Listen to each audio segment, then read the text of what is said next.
Halo kakak, berhubung ini adalah kisah novel jadi kemungkinan video dan narasi tidak sama, dukung like, komen dan subscribe kakak, semoga bisa terhibur, selamat mendengarkan.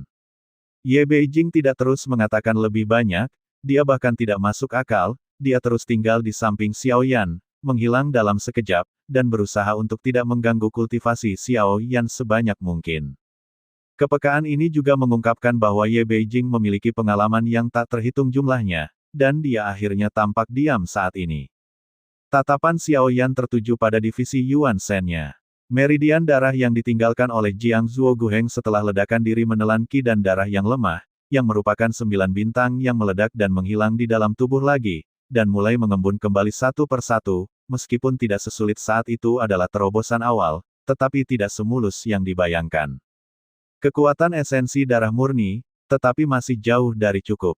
Tanpa ragu-ragu, klon Yuan Shen segera berdiri dan bergegas menuju patah hati. Jika klon Yuan Shen ingin pulih sepenuhnya, ia membutuhkan kekuatan bintang-bintang, dan pemberontakan hancur telah diblokir sepenuhnya. Setelah itu, tidak satu pun dari banyak sosok yang memasuki area misterius yang bisa terus bergerak maju, dan semuanya berkumpul di pinggiran Broken Turmoil. Mereka mencoba banyak metode, tetapi mereka tidak bisa masuk, menyebabkan kebencian di sini menjadi semakin intens, sampai raungan memecah kedamaian, dan dalam kekacauan bintang-bintang yang hancur, sesosok tiba-tiba bergegas keluar, dan tatapan berambut emas gelap tiba-tiba berubah dengan kecepatan penuh terlepas dari banyak sosok, dan hendak pergi. Saudara ini, silakan tinggal. Pada saat ini, sesosok datang ke arah klon Dewa Primordial Xiao Yan dan memandangnya dengan tirani. Pada saat sosok itu bergegas menuju Xiao Yan, tinju seperti gunung, dengan cahaya kemasan, meraung. Sosok itu terkejut dan harus mundur. Xiao Yan tidak menggerakkan tubuhnya dan terus berubah menjadi Chang Hong, pergi dengan tergesa-gesa. Pada saat ini, tidak ada fluktuasi aura di tubuh orang tersebut, tetapi pukulan barusan sangat kuat. Kekuatan 3 orang yang keluar darinya sebelumnya bahkan lebih menakjubkan. Apa yang terjadi di dalam, apakah warisan itu semua diambil oleh mereka? Ketika orang-orang ini menyadarinya kemudian, mereka menemukan bahwa klon Yuan Shen Xiao Yan telah lama menghilang.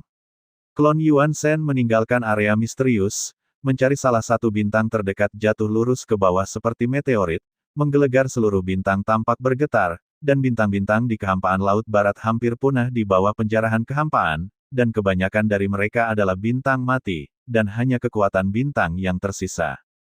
Akibatnya, dia hanya bisa terus menemukan dan menyerap kekuatan bintang-bintang untuk membantu klon Yuan Shen memulihkan kekuatan darah limbah. Tetapi saat mencari, Xiao Yan membawa bintang paru-paru di belakangnya, dengan panik menyempurnakan kekuatan daging meskipun kecepatan pemulihannya sedikit lebih lambat. Ketika nitrat kembali ke 8 bintang, sudah ada 3 komet di belakangnya, dan kekuatannya hampir melampaui masa kejayaan. Benar saja, jalur kultivasi Yuan Shen begitu terserap dalam bintang yang rusak, jika ditambahkan keramuan, di bawah pemurnian terus-menerus, akan ada hari ketika ia akan dapat menembus belenggu dan menembus cermin kuno sebelum dewa pulih. Periode waktu ini adalah kultivasi yang sulit. Alam klon Yuan Shen, dan klon Jangkrik Jin, juga membunuh Chu Jiangye, dan dalam sekejap, ia dilahap oleh sisa darah, memungkinkan wilayahnya pulih ke tingkat ketiga. Hanya saja Chu Jiangye ini tidak benar-benar mati, dan jika tidak dihancurkan, jiwanya pasti tidak mati. Di luar dunia sihir, di dunia lain, di dalam alam Suan Surga Barat, di dalam bintang besar yang tak tertandingi, bintang ini sangat hitam sehingga tidak memiliki kilau sama sekali. Dan di atas batu-batu ini, seolah-olah seseorang telah menulis rune emas yang tak terhitung jumlahnya dengan pena. Dan ketika rune ini menjadi lebih padat dan lebih padat, orang dapat melihat bahwa dalam kegelapan ada sebuah gua dengan sosok yang tumbuh di antara dahinya, duduk di atas alas batu, tertutup seputih salju. Di bawah mata itu, ada 2 sentuhan, seperti ice shadow yang berubah dari darah, tinggi, dan setiap inci ototnya terlihat sangat sempurna. Dan salah satu tangan kirinya meradang, dan jika itu adalah pedang, itu pasti tidak akan asing. Dari awal lengan, itu sangat tiba-tiba hitam, ditutupi dengan rune emas, yang bukan miliknya, tetapi lebih seperti telah dikunci di sini. Pada titik ini, darah merah muda menetes dari lengannya. Saat itu keluar jatuh ke tanah, dan tiba-tiba karakter emas yang tak terhitung jumlahnya di sekitarnya meledak dengan cahaya yang menyilaukan, hanya untuk melihat penampilan samar di sekitar Ki, dan kabel besi emas awalnya terikat pada sosok ini. Pada saat ini, tampaknya darah tali pusar merangsang karakter emas ini, dan dalam sekejap, tubuhnya dibagi menjadi 5 bagian, dan kepala, lengan, batang tubuh, dan kaki dibagi menjadi 5 bagian. Jika bukan karena perhitungannya, Raja bisa membunuhmu ribuan kali, tetapi telapak tangan ini tidak ada di sana untuk membunuhnya.